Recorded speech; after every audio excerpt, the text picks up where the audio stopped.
Warning, this video may cause you to never want to eat sugar ever again, so you might want to pause this video and get your last dose before I reveal some very interesting information.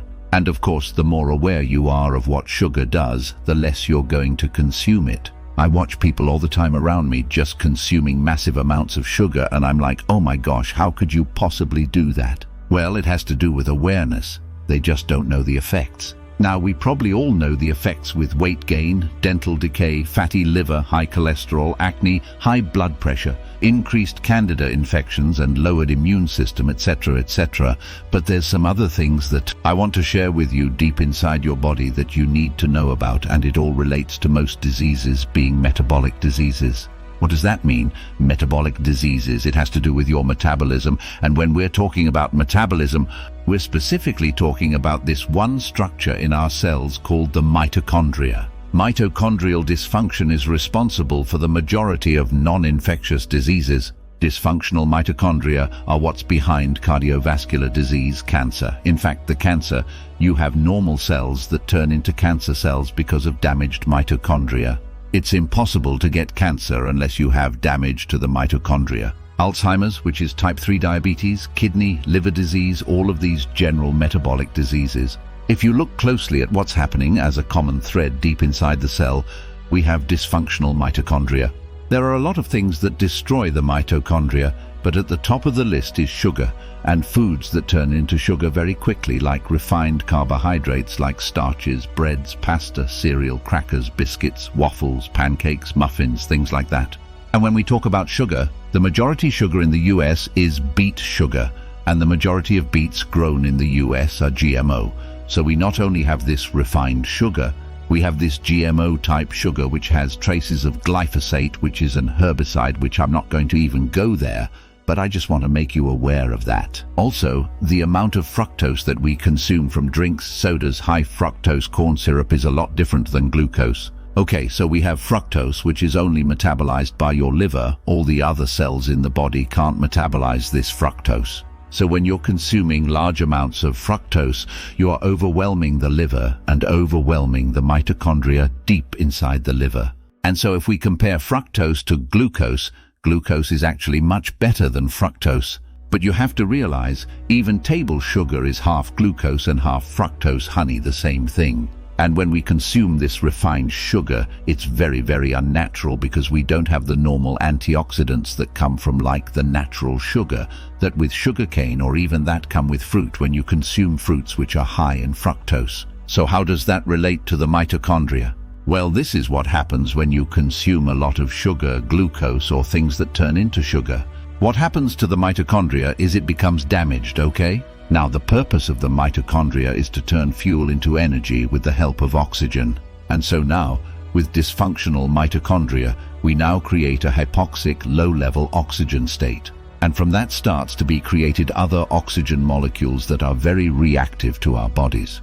Without getting too technical, the category of these things are called ROS. And I don't want to get into complexities, but just realize that when you have a mitochondria that is not able to use the oxygen, you start developing a lot of oxidative free radicals and a lot of things that create more damage.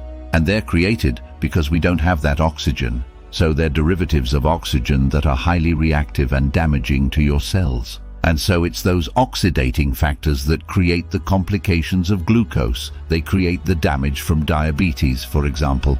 They create mutations inside the DNA of the mitochondria. Mitochondria, very interesting, they have their own DNA. And real quick, the history of mitochondria is they're bacterial derived.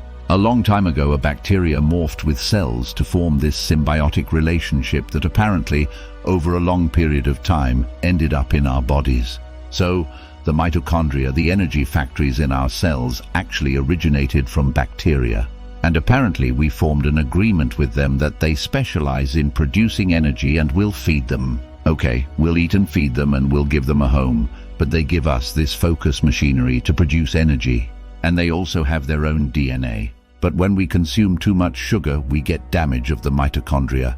We get hypoxia, lack of oxygen, we get mutation within the DNA of the mitochondria. We get decreased numbers of mitochondria. We get a lack of fuel produced by the mitochondria, starving off your cells, as in Alzheimer's, for example. If the mitochondria can't work, we can't produce fuel for the cells. And what happens in cancer is the cell, as a survival mechanism, gets its fuel outside the mitochondria, in other places a different pathway. It's very rudimentary, it's very crude, and there's not much energy generated from that. And so the cancer cells have to compensate by hogging up as much fuel as they can, and sugar is one of the fuels that they go after hardcore. But there's a tremendous amount of oxidative stress, they call it, that's produced from these damaged mitochondria.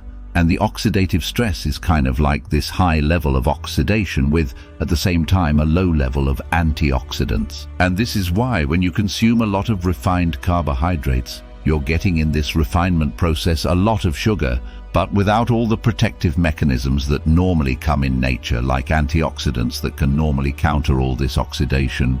And so that equals inflammation, cell damage, and especially damage to the mitochondria itself. There's something else that's really interesting that happens when you consume sugar. You get a decrease in what's called mitophagy. Now, what is mitophagy? Well, there's a condition called autophagy, which is the recycling of old damaged cells. And that's a good thing because your body goes into the state where it can clean up damaged mitochondria and replace them with new mitochondria. And then that's a really good thing to prevent cancer and avoid all the complications that happen with damaged mitochondria. But sugar inhibits that ability for your body to recycle mitochondria. And maybe you've heard of the test from diabetes. It's called A1C, right? That measures the amount of damaged protein in your blood. That's heat damage hemoglobin. Because when you combine all that high level of sugar with the protein, you damage it. That's called glycation. So that glycated protein, that damaged protein, can't be cleaned up as effectively with the sugar in your bloodstream. So that leads to a whole bunch of problems. And then, now we have a hypoxic state in the mitochondria, which increases the risk for getting cancer. It now has to generate a lot of lactic acid that can build up in your cells. You get a severe deficiency of thiamine B1. Now, B1 is probably one of the most important nutrients in the mitochondria to allow everything to work correctly. The more sugar you consume, the more B1 or thiamine that you need. And so, when you consume a lot of sugar, you deplete your B1 reserves. And what comes next is devastating, especially in the case of a diabetic. Their complication is peripheral neuropathy, mainly due to this B1 deficiency that creates a lot of nerve damage. And so, this is why one of the great remedies for peripheral neuropathy, which is the bottom of your feet becoming numb or tingling or burning, or your hands, is taking B1. B1 will pretty easily resolve that condition, or at least that complication from the high levels of sugar. But also with a B1 deficiency, there's a lot of other problems that occur too. An anxiety state, a lot of nervous tension, a lot of excessive thinking, insomnia, nerve damage in other parts of the body, and also damage in certain parts of the brain that have to do with memory. And then another thing that gets depleted in the mitochondria from eating a lot of refined sugar is zinc. And zinc is also needed to make sure your mitochondria are bulletproofed or protected. And without zinc, you get dysfunctional mitochondria. So you just might want to think about the next time you eat that Krispy Kreme donut or that candy bar. You have to just be aware of what the sugar does to the deeper mitochondria in the cells that sets your body up for a cascade of issues down the road. So the question now is, what can we do to improve the mitochondria? Well, the number one thing you should do is go on a low-carb diet. It's called the ketogenic diet. Cut out sugar, cut out these refined carbs. You're going to feel better immediately, and you'll probably find that you won't be depleting your B1 anymore or your zinc anymore. And also there's other nutrients that you won't be depleting anymore too. The next thing is exercise, especially high-intensity interval training, but other types of exercise will also be beneficial to boost your mitochondria. And this brings up another point about athletes that are doing all sorts of long-distance marathons or triathlons. They typically consume a lot of carbohydrates and a lot of sugar. And you might be saying, well, how come they're able to do this with all that sugar? Well, exercise can overcompensate, and exercise alone stimulates the mitochondria. Exercise protects the mitochondria. Now, of course, I don't recommend that as something that you can do to continue to eat sugar, because I know a lot of athletes that when they consume the sugar, they have a lot of side effects, they have a lot of problems and complications. But the point is that because exercise strengthens the mitochondria, it tends to nullify some of the complications from the high level of sugar.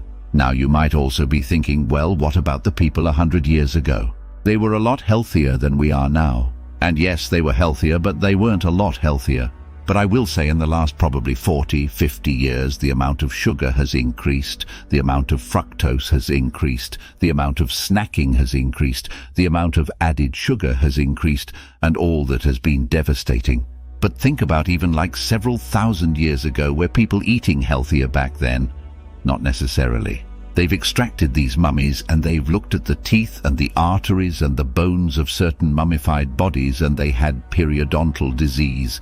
They had cavities, they had problems with their teeth, problems with arthritis, and they consumed a lot of flour products, breads. So this is not necessarily just a new thing that's been going on for a long time. Now, another thing that can help improve your mitochondria, if we were to look at like cold water immersion or cold therapy, it's the cold therapy. Okay, they're very uncomfortable, taking the cold shower or the cold bath immersion that can stimulate your mitochondria way more than heat therapy or saunas can, simply because of how uncomfortable it is, and also how our bodies were developed to survive during wintertime and actually increase more mitochondria when we get cold.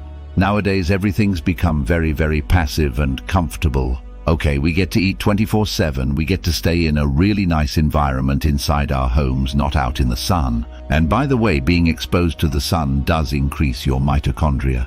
And not eating so frequently, as in fasting, greatly stimulates your mitochondria. Certain epigenetic, shorter, stressful things can improve our mitochondria, like going into a higher altitude or training in a higher altitude can stimulate your mitochondria to adapt and become stronger. So, a certain amount of stress is good. Chronic stress can definitely affect our mitochondria in a negative way. Insomnia lowers the mitochondria in our body. A good night's rest can enhance our mitochondria because we recover. And of course, alcohol inhibits the mitochondria. But on the flip side, you can eat certain things that will increase mitochondria, like vital nutrients.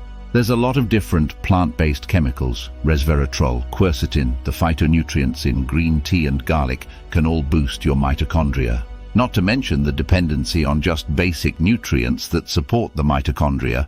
There's this thing in the mitochondria called the Krebs cycle that maybe you've learned about, and I'll guarantee rarely anyone understood it back then. You'd have to really play around with it to really grasp or wrap your wits around it, because it's a very complex machinery. But the simplicity is your body's turning food into energy using oxygen.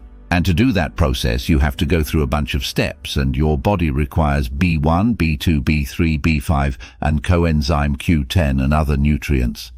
But those are some of the basic nutrients that support the mitochondria. So if you made it this far, you now have more awareness on what sugar does to probably one of the most important parts of your cell, called the mitochondria. And getting off sugar is going to be extremely therapeutic to your overall health, because it's something that you can do to actually create health to help bolster the mitochondria, versus in our healthcare system, which I'm still trying to find the health in it, because we don't really create health.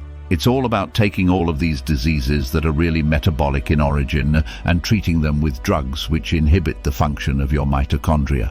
If you enjoyed this video, don't forget to like, comment and subscribe to our channel for more content like this. Your support means a lot to us. Thank you for watching.